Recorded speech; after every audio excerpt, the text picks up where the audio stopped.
So time to catch up with one of our Julian's people now, our cast of characters from the South telling their story on a regular basis. And if you want to sign up with your story, do let us know. Send me an email, julianclegg@bbc.co.uk. Now, we've been following the fortunes and story of crime writer Pauline Rowson, who is a crime novelist from the South, who writes and sets her books in our part of the world. And believe me, because I've read one, they're gripping. They're waiting to be turned into a TV drama, and we're following Pauline's story. Pauline's from Hayling Island, by the way. Pauline, lovely to see you. And nice to be back. Welcome back.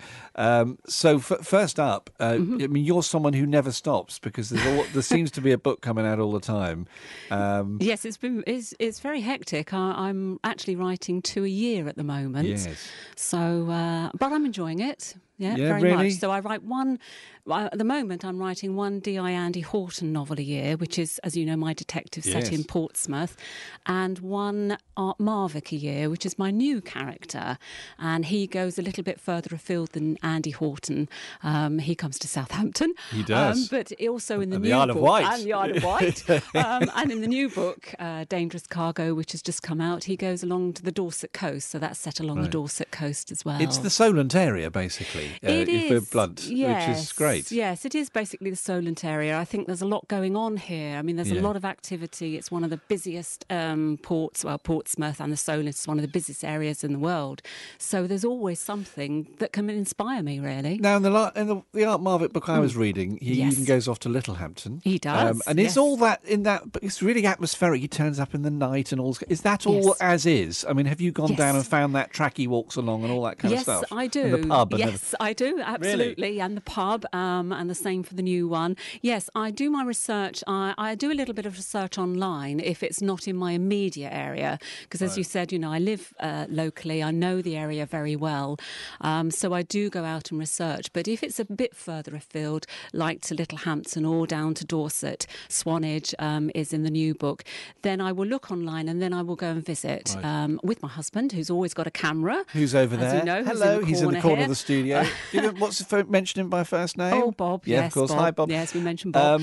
If you, for example, put a pub in the book, like you did in the last one, will they know that will you tell them your pub's going to feature in my book? Sometimes I do. Sometimes if it's just he's there, the hero is there, or Andy Horton is there, or Art Marvik is there just briefly, then I might not tell them. But if there is something that's going to happen in that pub, in that place, then I will tell them. For example, if I'm going to have a body or a murder, like I have in various locations around the South. I mean, a new Andy Horton out next year. I've got a body on the Commodore Clipper ferry that what sails did they say?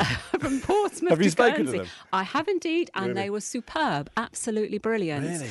And we went on and I did a lot of research with them.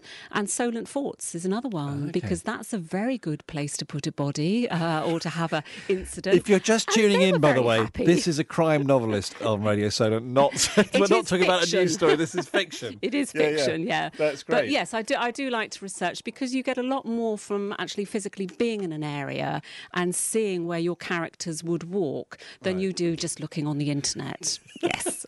And it's all good fun. And of course, the other thing is it going to be a TV series? And that's every time we meet, I ask the question. Talk about that. What's the latest on that? The latest on that is that a scriptwriter has now been attached to the D.I. Andy Horton potential TV series. So he's the Portsmouth detective. The Portsmouth detective. So we've now got a scriptwriter in place, and that's the next stage now, is to see whether it can go to script. And then that's good, isn't it? That's good. It's all moving in the right direction, and there's still a very lot of interest.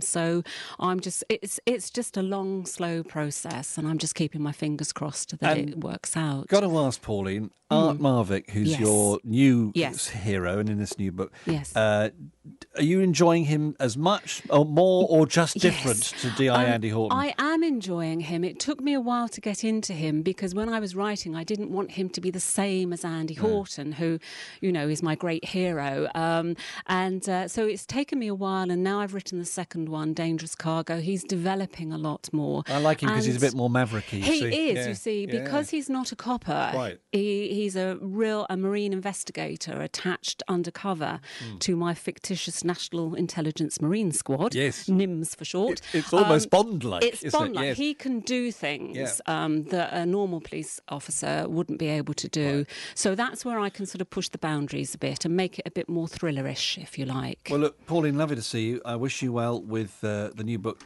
Dangerous Cargo, which is published by Seven House. Seven House, yep. Let's get that right. And I haven't got a price on that for some reason. No, I think these days it depends on the deal. That's doesn't it? right. It does depend on the deal. Okay. Yes. Well, look, great to see you, and we'll see you again very soon.